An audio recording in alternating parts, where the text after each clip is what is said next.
en los 40 años de Malvinas y me voy a dar un lujo. Yo le voy a hacer preguntas nada más y nada menos que al señor veterano de guerra Nicolás Casanseu. De verdad que... El lujo es mío. No, Nico, escuchame una cosa. Has pasado por las mejores cadenas de televisión del mundo y yo... es una falta de respeto, Nico, pero no importa. Como me gusta hablar, te voy a hacer preguntas. Adelante. La primera y la más sencilla de todas. Malvinas, 40 años. Te dejo. A 40 años de la guerra de Malvinas sigue indestructible y trataron de destruir la gesta nacional Malvinas con una campaña incesante de ideas fuerzas falaces, de tergiversaciones, y no lo lograron. A 40 años de la guerra de Malvinas sigue siendo la única causa nacional en la que están de acuerdo el 99% de los argentinos. Y esto es importante subrayarlo. La patria es la historia de la patria. Si se tergiversa la historia, nos roban la patria. Intentaron hacerlo, no lo lograron. ¿Por qué intentaron tergiversar la historia de la guerra de Malvinas? Porque es el futuro. Los valores de Malvinas son el futuro si la Argentina tiene futuro como nación. Los valores de Malvinas contagiados a la población actual son los que pueden hacernos salir de la decadencia. Ahora le pregunto a Nicolás Casanseu, hombre, ¿qué es Malvinas para vos? Más allá de que para mí es una causa nacional como para el 99% de los argentinos, para mí también es una causa personal que abracé inconscientemente desde que estaba en la primaria, porque en la primaria de mi época, la maestra cuando entraba, lo primero que hacía era escribir en el pizarrón: las Malvinas son argentinas. Mi generación creció fantaseando, soñando con la recuperación de Malvinas. Yo me imaginaba almirante de una flota que iba a recuperar Malvinas. Por suerte no llegué a almirante, por suerte. Pero los deseos intensos suelen cumplirse y me tocó ser el único periodista en cubrir toda la guerra justamente por ese deseo intenso. Así que en mi vida hay un antes y un después, tanto profesionalmente como humanamente. Profesionalmente, un precio que tuve que pagar, tuve que seguir mi carrera en el exterior, pero humanamente me ha enriquecido hasta un nivel que yo no podría hasta precisar. Hay gente que me ha tratado de estigmatizar diciendo que yo era la cara de Malvinas sin darse cuenta que era un elogio demasiado grande que no merezco. Para mí, la cara de Malvinas son los pilotos que arrasaron a la flota, los soldados conscriptos como Oscar Ledesma, que abatió nada menos que al jefe de los paracaidistas ingleses en un mano a mano. Tantos héroes que tenemos. Así que yo estoy agradecido a Dios de haberme puesto en su momento en Malvinas, más allá de los pesares que después sobrevinieron. No duraría nunca en subirme a la máquina del tiempo y volver a 82 y hacer exactamente lo mismo. Una pregunta antes de entrar a Malvinas. ¿Cuántos conflictos como corresponsal de guerra cubriste? Antes de Malvinas yo había cubierto algunas guerras civiles en Centroamérica. Estuve en Guatemala, en la guerra civil de Nicaragua, El Salvador. Después de Malvinas estuve en el Líbano, en Irak. Pero eran guerras muy distintas. Primero y principal no eran las mías. Segundo, por ejemplo, las guerras que yo cubrí en Centroamérica eran guerras de baja intensidad, generalmente guerras de guerrillas, de insurgencia y contrainsurgencia. Malvinas tuvo la particularidad de que era una guerra única en muchos sentidos. Era con elementos de la Primera Guerra Mundial, la guerra de trincheras, elementos de la Segunda Guerra Mundial, la guerra aeronaval, y elementos de la Tercera Guerra Mundial con la guerra electrónica.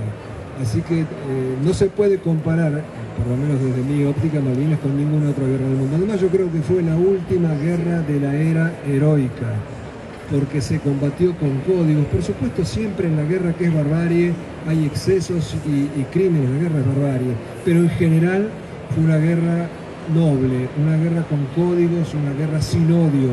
Y nosotros vemos en la actualidad que la guerra es arrasar con los civiles. La guerra no tiene códigos, la guerra no se lleva en los campos de batalla, sino en las ciudades. Y yo creo que hemos entrado en una era post-heroica. La última guerra de la era heroica fue para mí la guerra de Malvinas. Mira lo que son las cosas. Te iba a hacer otra pregunta, pero me quedé enganchado con algo que vos dijiste. ¿Cómo es eso una guerra sin odio? Es increíble, pero es así. Yo que he cubierto guerras civiles, he descubierto que no hay más odio ni más crueldad que en las guerras entre hermanos. Mucho más cruentas son las guerras civiles que las guerras contra algún extranjero. Lo está demostrando hoy el conflicto en Ucrania, porque los ucranianos y los rusos son hermanos y hermanos de sangre, están todos entrelazados por el espacio de 1000 años y sin embargo hemos observado las crueldades más horrorosas. En Malvinas nunca presencié odio, nunca, jamás, en ningún momento. Hasta alguna vez me causó gracia, escuché una vez a un teniente primero hablar por teléfono con su familia y diciendo indignadamente, y me sacás enseguida a los chicos del colegio inglés y los pones en un irlandés. Hasta ahí llegaba, digamos, el odio. Fue una guerra de caballeros, reitero, con excepciones. Hubo crímenes, como pasa en cualquier guerra, que siempre es sinónimo de barbarie. Pero como regla general, incluso hubo hace unos años un simposio en Trieste donde se dijo que fue la última guerra peleada con códigos de caballerosidad del siglo XVIII. Interesante, no conocía ese dato, Nico. Vamos del principio. ¿Cómo te enterás? ¿Dónde estabas? ¿Cómo te enterás que viajás a Malvinas? Yo estaba en mi casa en pantuflas, ni imaginaba lo que había pasado. Me llama Víctor Sueiro, queridísimo amigo y colega, y me dice, recuperamos Malvinas, y yo estaba feliz como argentino y me quería matar como periodista y como profesional porque estaba en mi casa, me lo había perdido. Pero días antes me habían recontratado para ir a trabajar de nuevo a Canal 7, llego y le pregunto al productor, ¿a quién mandaste? No mandé a nadie, me dice, fingiendo inocencia. ¿Cómo no mandaste a nadie? No, porque fulano tiene que conducir la batalla política, Sutano tiene asma, María Larreta es mujer, no puede ir. Le digo, pero mandame a mí. Ah, bueno, anda entonces. Claro, lo tenía fríamente calculado, sabía que me gustaba ese tipo de cobertura, bueno, yo hablaba además inglés, y ahí de traje y corbata me fui para Comodoro Rivadavia. ¿Cuándo llegaste? Llegué el 2 de abril, no nos dejaron saltar a las islas el 2 de abril. El 3 fuimos un grupo de periodistas en un avión charter. Y después en abril yo entraba y salía porque no se podía transmitir en directo desde Malvinas. Pero transmitiste, pero nunca en directo. Nosotros calculamos que para transmitir en directo con la tecnología de esa época había que poner en línea recta 7 vuelos, cosa imposible. Y el 23 de abril ya decidí no salir más porque se estaba cerrando el bloqueo y temía perdérmela, quedarme afuera del bloqueo.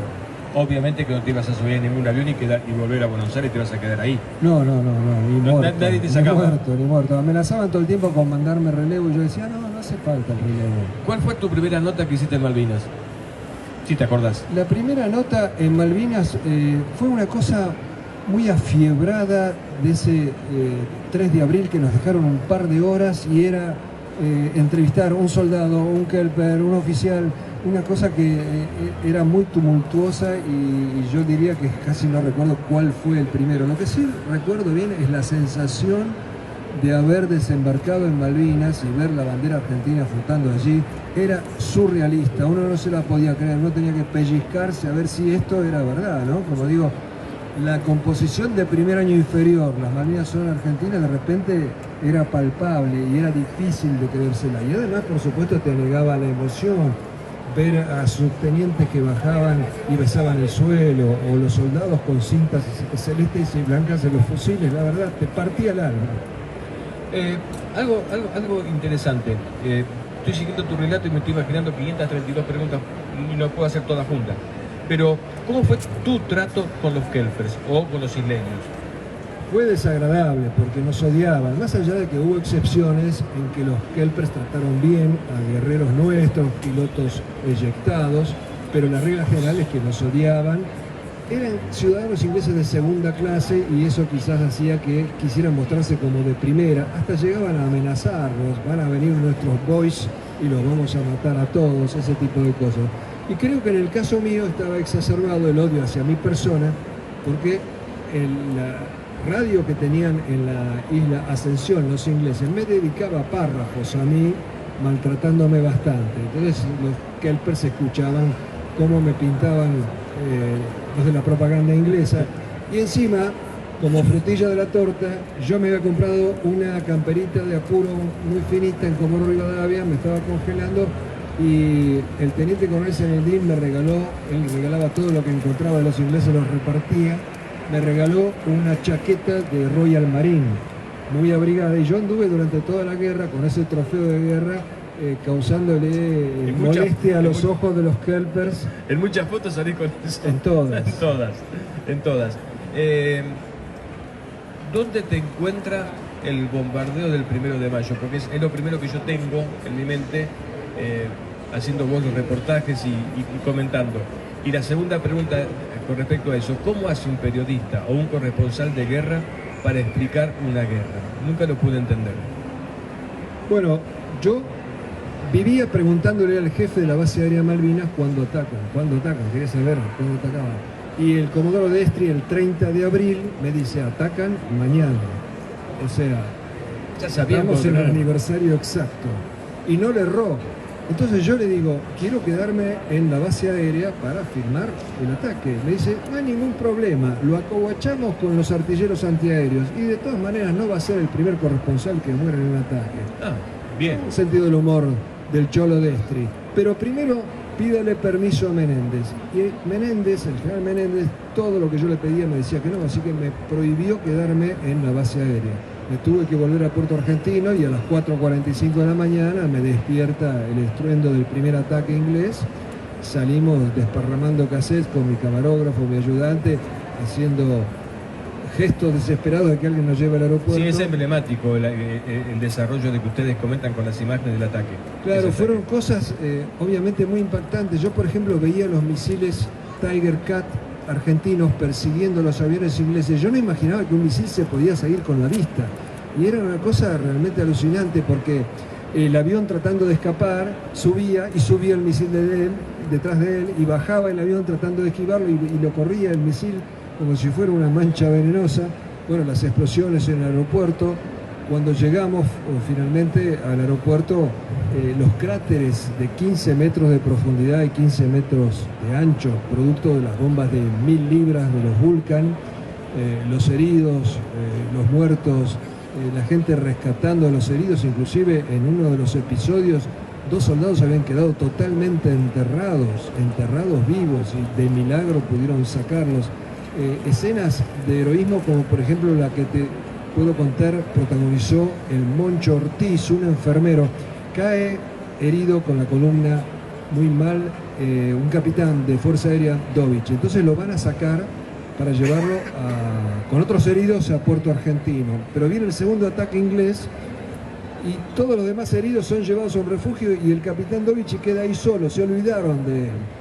El Moncho Ortiz, un cabo ya fallecido lamentablemente, ve que está solo a la intemperie y corre hacia él. Le dice, quédese tranquilo que este ataque lo bancamos entre los dos. Caen las primeras bombas. Por suerte la turba que es esponjosa absorbe la explosión, no les pegan, pero viene una segunda pack de Harriers y de repente el Moncho lo que hace es arrojarse sobre el cuerpo de Dovich y lo tapa. Tampoco estas bombas los alcanzaron, gracias a Dios. Y Dovich lloraba, no podía entender lo que había hecho este cabo, que ni lo conocía. Obviamente, ¿por qué hiciste esto? ¿Por qué te arrojaste para taparme con tu cuerpo? Y la respuesta fue muy simple. Es lo que tenía que hacer. Era mi función como enfermero. Yo te escucho y te admiro y me voy imaginando todo y honestamente, sigo insistiendo, no sé cómo hacen los corresponsales de guerra para explicar una guerra tan claro, no entiendo. Por eso te admiro, sabes que te admiro mucho. Conociste muchos de los personajes importantes de la guerra. Estamos hablando de Menéndez, estamos hablando de Senendini, estamos hablando de Destri, estamos hablando de Joffre, estamos hablando de Parada, en fin. ¿Cuál fue tu relación, si podés contarla y querés contarla, con cada uno de ellos? Mi relación, cuanto más alto era el rango, peor era la relación. Era inversamente proporcional al rango que tenía el militar. Yo no había conocido ningún general antes de Malvinas. A los generales los conocí a partir de Malvinas y mi decepción fue muy grande. Los generales de Malvinas me mostraron un costado prácticamente oficinesco de su profesión. No eran generales troperos, eran generales de escritorio. Nunca se arriesgaron, nunca dieron un ejemplo. Tenían servida en bandeja la oportunidad de pasar al bronce y la impresión que me daba es que tenían más miedo de ganar la guerra que de perderla. Lo dicen los ingleses a eso. Los ingleses se asombran de por qué se rindieron los argentinos sin dar el contraataque que los ingleses esperaban con temor, lo dicen los propios británicos. Ese contraataque que querían efectuar los comandos, que se los frustró el general Menéndez. ese contraataque del cual hablan los verdaderos combatientes. Vos hablás, por ejemplo, con Owen Kripa, aviador naval, y te dice, no puedo entender cómo no se dio el último combate. Los generales argentinos eran de escritorio. Contar a la gente, porque es emocionante, aparte sé cómo lo contás. ¿Quién fue Owen Kripa? Owen Kripa era un joven piloto, aviador naval, que el día 21 de mayo recibe la misión de ir a ver si los ingleses habían llegado al estrecho de San Carlos. Por doctrina tienen que salir 2 aviones. El otro avión estaba imposibilitado de salir y ya sale solo, con lo cual es un acto de arrojo. No debería haber salido solo. Se asoma al estrecho de San Carlos en su avión Aermacchi, que es un avión de entrenamiento, avanzado. No le quisieron dar bombas, salió con cohetes y con los cañones nada más. Se asoma al estrecho de San Carlos y ve a toda la flota inglesa. A veces yo digo toda la flota inglesa y me corrigen los celosos. Algún piloto me dice, no era toda la flota inglesa, porque toda la flota inglesa eran 114 buques. Bueno, está bien, no eran 100, eran 14 buques de guerra, como para calificarlos como toda la flota inglesa. Y ya había cumplido su misión, tenía que volver y decir, vi a la flota en tal coordenada. Pero en vez de eso, acelera hacia la primera fragata, la Argonaut, le descerraja sus cañones y sus cohetes Sunni, le causa daños en la cubierta, varios heridos, y sale zigzagueando entre los buques de la flota para que no le puedan tirar, porque se tirarían entre ellos. Sale de la zona de peligro y dice, pero mis jefes no me van a creer, tengo que ser más preciso. Y vuelve a meterse en la boca del lobo y en su rodillera va dibujando cómo están situados dentro del estrecho de San Carlos los buques de la flota. Tengo la reproducción de ese dibujo en la rodillera en este libro. Haciendo eso, de nuevo vuela hacia Puerto Argentino y nosotros que estábamos con la radio del guardacosta lo escuchamos gritar, le hice mierda a la fragata, le hice mierda, preparen armamento que vuelvo a salir. No lo dejaron volver a salir porque ese avioncito de Morondanga no era para atacar a la flota. Y bueno, para un pantallazo más de lo que era Owen Kripa como carácter, como temple, cuando está por terminar la guerra y ya los Aermacchi no pueden salir en misión, él le ordena a sus mecánicos cavar trincheras. Y se le acerca un jefazo y le dice, Owen, ¿qué está haciendo? Estoy cavando trincheras. ¿Para qué? Vamos a recibir a los ingleses fusil en mano. Y el jefazo le dice, no, usted está loco, mire que yo estoy por sacar la banderita blanca. Owen saca su 45 Police, se la pone en la cabeza y dice, tiene 2 segundos para irse de acá o es hombre muerto. Esa era la madera de nuestros pilotos. Owen Kripa. ¿Tu trato con Menéndez? Decepcionante, bueno, más allá de verlo pusilánime, me engañaba, me mentía, hacía todo lo posible para trabar mi trabajo. El día que desembarcan los ingleses en San Carlos, justamente el 21 de mayo, le pregunto, ¿estamos contraatacando por tierra? Por supuesto, me miente, había solamente los 40 hombres del teniente Esteban. Realmente una gran decepción, pero yo no sacaría, digamos, de esta acusación que le hago de ser de escritorio a los generales de Malvinas, no sacaría a los 30 y pico que había en el continente, que no los entiendo. Una guerra noble y limpia después de 110 años de paz, después de la guerra del Paraguay, habían estudiado para la guerra, no tuvieron ni siquiera la curiosidad profesional de subirse un Hércules y ir a Malvinas y ver cómo era esto de una guerra. Antes de que empezaran los combates a partir del 1 de mayo, hubo un viejo general retirado de apellido Señoranz, que la tenía muy clara, fue a verlo a Galtieri, había sido su profesor, y le dijo, escúcheme Galtieri, en esta guerra tiene que morir un general, y ninguno de esos 4 que usted mandó va a morir, mándeme a mí que yo voy a ser el general que muera en Malvinas. No lo mandaron, pero qué clara la tenía. Interesante, realmente impactante. Me estás hablando, ya hablamos de los oficiales, hablame del soldado argentino que vos conociste.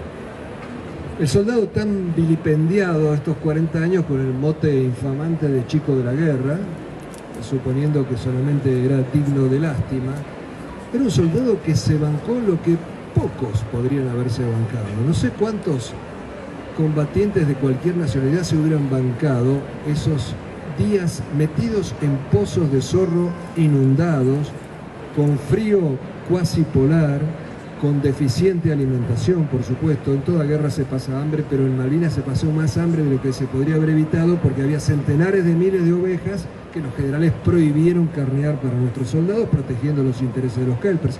A mí me parece muy bien mantener los códigos de la guerra, evitar que se robe nada, pero los hubieran indemnizado en última instancia. Y además bombardeados de día por los aviones y de noche por los barcos. Porque nosotros acostumbramos a celebrar a los héroes, por ejemplo, a los pilotos, y no nos detenemos a pensar, es justo el reconocimiento que se les hace, pero combatían 10 minutos y volvían a un hotel con comida caliente y con cama caliente. Nuestros soldados estaban 24 horas sometidos a ese bombardeo, a todas esas penurias, y aguantaron a pie firme. No hubo desertores, hubo, por supuesto, como excepción, casos en que sí, se tiraban un tiro en la pierna para salir, pero eran las excepciones, no eran las reglas. Y además yo caminaba entre ellos, filmándolos y hablando con ellos, y yo escuché más de una vez que le decían a sus jefes: ¿qué estamos esperando? Salgamos a buscar a los ingleses y acabemos con esto de una buena vez.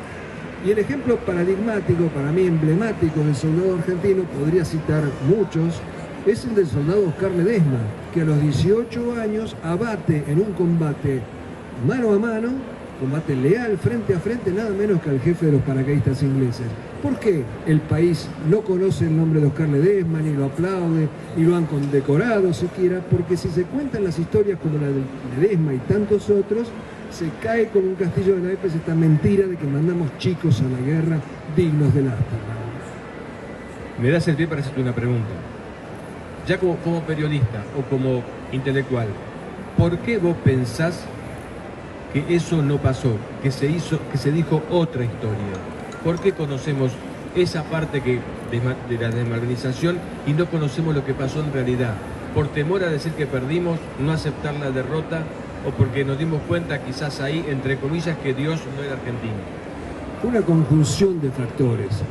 Tuvo mucho que ver esto que vos decís, el exitismo argentino. Todo el mundo apoyó la recuperación de Malvinas, incluido Alfonsín. Es una gran mentira decir que Alfonsín no apoyó, porque están los documentos de que también Alfonsín apoyó, pero como perdimos y somos exitistas, le dimos la espalda. Ese fue un factor muy importante. Nos olvidamos de las enseñanzas de San Martín, que creó una condecoración a los derrotados. Dice: gloria a los derrotados de Chancay, del coronel Pringles. ¿Por qué? Porque para San Martín, y porque en general, no importa si uno ganó o perdió, importa si combatió con honor y valor. Eso lo sabía San Martín, que decía: más vale una derrota peleada que una victoria casual. Ese es un factor. Otro factor terrible fue la envidia de los propios integrantes de las Fuerzas Armadas, que no habían ido a Malvinas y le hicieron la vida imposible y le cortaron la carrera a muchos de los combatientes de Malvinas por envidia. Eso ha pasado en todas las armas. Factor importante desde ya es el odio ideológico hacia las Fuerzas Armadas. No reivindicar ni siquiera la parte que fue a Malvinas. Y esto es absolutamente injusto, porque hubo militares que pelearon con limpieza en Malvinas y no merecen ser puestos en la misma bolsa con algún represor que merece ser castigado si es que realmente cometió violaciones a los derechos humanos. Se metió todo en la misma bolsa. No quieren que reivindiquemos ningún sector de las Fuerzas Armadas. Hay una cuestión impresionante. Los historiadores profesionales, los académicos, hasta el día de hoy no se han ocupado de Malvinas. Y yo creo que no se han ocupado de Malvinas porque si se ocupan científicamente de Malvinas, van a descubrir que hay que reivindicar a un montón de guerreros nuestros. Y ahí aparece o el odio ideológico del historiador o el miedo a que lo estigmaticen: está rehabilitando a los milicos. Entonces es increíble, pero los historiadores académicos todavía no se han ocupado de Malvinas. Y es más, Romero, famoso historiador, hijo de otro famoso historiador, propuso no solo no rememorar el 2 de abril, sino que pasar la conmemoración al 14 de junio y ese día pedirle perdón a los ingleses. Nosotros hemos naturalizado la traición. Esto se ve en el gesto de este historiador y en muchos otros. Hay un ejemplo que es terrible. Yo hace poco estuve con el soldado Tito Bruno, que combatió en el Regimiento 7 en Monte Longdon. Al lado de él cayeron dos oficiales, Baldini y Ramos. Y él cuenta que un soldado del Regimiento 7 Guió a los ingleses hasta las posiciones argentinas. Algo difícil de creer, no, está en un video. El periodista que interpretó Iluminados por el Fuego, Gastón Pols, lo lleva a este soldado de apellido Aparicio a Malvinas, y Aparicio, casi con orgullo, le cuenta cómo guió a los ingleses hasta la posición argentina, y no hubo ninguna reacción. Hemos naturalizado la traición y el cipallismo en nuestro país, y si no revertimos esto, vamos a desaparecer como nación. Impactante, no conocía algunos detalles que estás contando. Se aclaran muchas cosas, muchos conceptos. Nico, para después entrar directamente en tu libro que estamos presentando, La Malviniada, es impactante como lo contás. Dos cosas. Primero, el último vuelo, donde salís, es impactante. ¿Y cómo hiciste para sacar el único rollo de fotos de todo lo que hiciste? No, fueron más rollos de fotos. Claro, el único es este, porque después se perdió todo. Pero contalo vos. Empiezo por lo último. Yo tenía mi cámara personal, no soy fotógrafo profesional, y iba sacando en los ratos libres fotos de la vida cotidiana de los combatientes. Cuando tengo que mandar al continente a mi ayudante, porque había entrado en pánico y no servía, y además yo le tenía lástima, el pobrecito, lo mandé con 7 rollos de fotos mías por derecha, con una carta que decía: las fotos que puedan comprometer la defensa, que las quiten, las demás la entreguen a mi familia. Bueno, las secuestraron y evidentemente las destruyeron, porque ni siquiera las vendieron, hubieran aflorado en algún lado. Yo sangro por la herida cada vez que me acuerdo. 300 y pico de fotos del combate de 1 de mayo, de Darwin, desaparecidas. Cuando me entero de esto, sigo sacando fotos, pero las saco ya de contrabando, y un oficial, un aviador naval, me hace el gran favor, Oscar Manuel Arce, me hace un favor a mí, me hace el favor a la historia argentina de ir sacando esos rollos de fotos y entregándoselos a mi familia. Cuando yo vuelvo, había tanta mala onda con Malvinas que ni les revisé las fotos, pero por suerte, como se habían acabado los rollos fotográficos, yo sacaba con slides, con diapositivas, y eso ayudó a que se conservaran. 25 años después de la guerra, sale una funcionaria kirchnerista, Gabriela Cerruti, que hoy es vocera del gobierno, y me quita la condición de veterano. En plena campaña electoral consideró que era una buena jugada política. Yo, por supuesto, que fui a defenderme y dije: ah, bueno, ustedes dicen que soy trucho, voy a sacar un libro con las fotos que saqué. Saco las fotos, las llevo a que las vean los veteranos. Yo ya hasta me había olvidado de muchas caras, y descubro entre mis fotos héroes caídos en combate, como Cisneros, como el soldado Mosto, y hice entonces este libro de fotos y historias breves que se llama La Pasión según Malvinas. Así que esa es la manera en la que se salvaron las fotos. Y con respecto a la primera pregunta era... ¿Cómo saliste en el último vuelo? Cuando el 13 de junio nos enteramos que Menéndez había decidido la rendición, le pedimos a Menéndez... ¿A ustedes se enteraron el 13 que ya por la gente de inteligencia. Bien. Yo le pedí a Menéndez que nos deje subir al buque hospital Almirante Irizar, que estaba anclado en el puerto, porque no queríamos ni rendirnos, ni entregar los equipos, ni entregar los videos. Como siempre, me lo prohibió Menéndez. Nos resignamos a caer prisioneros, hasta que a último momento nos enteramos de que llega un avión Hércules trayendo un cañón de refuerzo. Y me dice un suboficial de la Fuerza Aérea: Casani, ¿quieren subirse? Yo hablo con mi camarógrafo, sí, decidimos tratar de salir. Le propongo a los periodistas de Telam que había, que no estaban trabajando porque había cerrado la agencia, pero ellos se quedaban allí, que si querían venir no se animaron en el aeropuerto, porque el aeropuerto ya era un infierno. Van las bengalas inglesas iluminando el cielo, los cañones trataban de pegarle a la pista, había patrullas de carnes encima. Y mi sensor, el capitán, me dice: podés llevar mi valija y se la entregás a mi mujer, porque si no va a caer en manos de los ingleses. Le digo: macho, yo te la llevo, pero cargámela en el Hércules, yo estoy cargado hasta la manija, no puedo llevártela. No se animó a ir al aeropuerto por la situación en que estaba. Era un infierno, ¿no?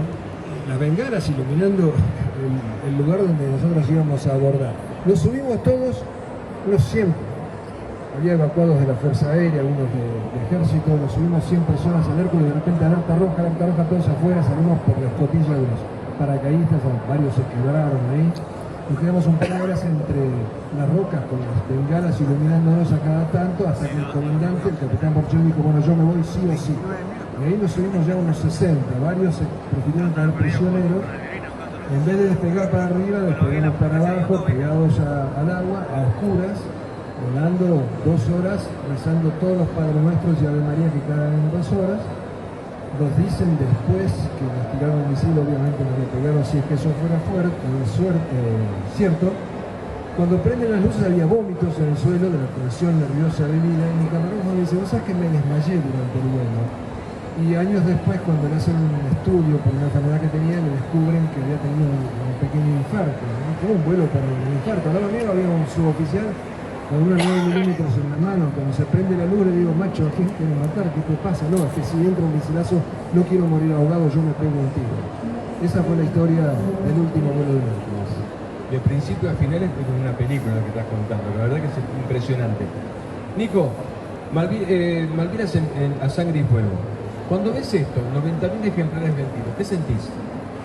Mira, en su momento para mí fue una gran satisfacción porque como vos sabrás, cuando yo volví, el Servicio de Inteligencia del Ejército me armó una campaña de difamación, me quedé sin trabajo y como me habían destruido el 90% o más del material, yo decidí escribir este libro para compensar de alguna manera en letras de molde lo que no había podido mostrar contra mi voluntad en la televisión. Y el hecho de que se vendieran tantos ejemplares en ese momento donde a mí me estaban hostigando y estigmatizando, me hizo un gran bien porque demostró que me seguía creyendo la gente. Nadie le compra decenas de miles de ejemplares a un autor en el cual no cree. Aparte, es muy particular. Yo me acuerdo que salió en 7 días, si yo me lo recuerdo, sí, ¿no? El chiquitito. Fue el primer libro de Malvinas que yo leí. Así que imagínate lo que es. Y ver con 90.000 ejemplares. Aparte es uno de los mejores libros de un corresponsal de guerra, no sé cuántos en el mundo hay, pero libro de corresponsal de guerra, Malvinas a sangre y fuego, realmente es apasionante. ¿Tenés un hijo nuevo? Sí, a una edad que yo pensaba que iba a tener más hijos. Lo que pasa es que yo pensé que con estos 2 libros yo había completado una trilogía. Quería dedicarme a escribir sobre otros temas, como por ejemplo escribir sobre la Revolución Rusa. Ya te voy a preguntar eso si no te molesta. No, ningún problema, pero yo pensé que ya estaba, podría ir mejorando los libros, pero ya estaba hecho. Sin embargo, hay tantas historias potentes que siguen aflorando, totalmente desconocidas, que me pareció un crimen dejarlas pasar. Entonces las fui escribiendo. De alguna manera el libro se escribió solo, no tenía la intención de hacerlo. Son historias muy breves, el libro se lee capítulo por capítulo, no hace falta una continuidad, son independientes las historias, cada una de las demás, y relatan esas historias de amor y coraje que fueron ocultadas en nuestro país, que son la levadura de los héroes que actúa siempre. Esa es la particularidad de los héroes, es una levadura que actúa siempre, que eleva la vara, y los lectores al leer, conocer, tienden a imitar y elevan también su propia vara. ¿Por qué la malviniana? Porque yo considero que es una gesta épica nacional como la de muchos otros países. Por eso yo le dije al editor, a Juan, quiero ponerle no la malviniada, porque suena más despectivo, sino la malviníada, en paralelo con la Ilíada, con la Lucíada, con tantas épicas nacionales. Y Juan me dijo, con justa razón, le va a costar muchísimo imponerlo, le van a seguir diciendo la malviniada, pero bueno, hagamos el intento. Así que estoy luchando a brazo partido para que lo llamen la malviniada y seguir luchando. Tranquilo que se va a imponer, se va a imponer. Hablas de historias particulares. ¿Cuál fue la historia que más te emocionó y cuál fue la historia más particular que escribiste? Que está en el libro. Las historias son de este último libro. Las historias son todas muy impactantes, muy impresionantes, porque son justamente historias de amor. Suena una contradicción. En una guerra, una historia de amor. Sin embargo, es así, porque en las guerras se caen las caretas y uno no puede ocultar lo que es. Y el malo, por supuesto, se lo va a ver mucho más perverso de lo que aparentaba, y algunos se lo pueden llegar a ver llegar a la santidad. Y ese amor en la guerra se lo dibuja como amor a la patria, pero es un concepto tan elevado de amor a la patria que llega a ser abstracto. En la realidad es el amor al camarada, al que está al lado tuyo, por el cual das todo sin pedir nada a cambio. Y esta es una recopilación de esas historias de amor. Inclusive el Evangelio según San Juan dice: no hay mayor amor que el de aquel que da la vida por sus amigos. Acá está, no nuestros soldados daban la vida por sus amigos. Nico, estás hablando de amor en la guerra, de pasión en la guerra, de camaradería en la guerra. Y no sé si alguna vez te hice esta pregunta, pero bien vale la pena adelante ahora, acá en la Feria del Libro. Me acordé de una frase mientras, porque sos un disparador, yo tengo pensado una pregunta y me cambié la pregunta de 2 minutos. Me vino al momento una reflexión. Una frase que escuché y que leí en alguna oportunidad. Dice, cuando estaba en la guerra extrañaba la paz. Ahora que estoy en la paz, extraño la paz que tenía en la guerra. La pregunta es, ¿se puede tener paz en la guerra? Eso que vos decís, el 90% de los veteranos te lo va a contestar. Increíblemente, ¿no? Si vos haces una encuesta, el 90% de los veteranos primero te dice que volvería a pelear, así como están, con 60 años y los achaques. Y segundo te dice, fue mucho peor la posguerra que la guerra, porque en la guerra el enemigo era claro, el amigo era claro, volvieron y hubo un abandono de personas, hubo una estigmatización con esto de los chicos de la guerra.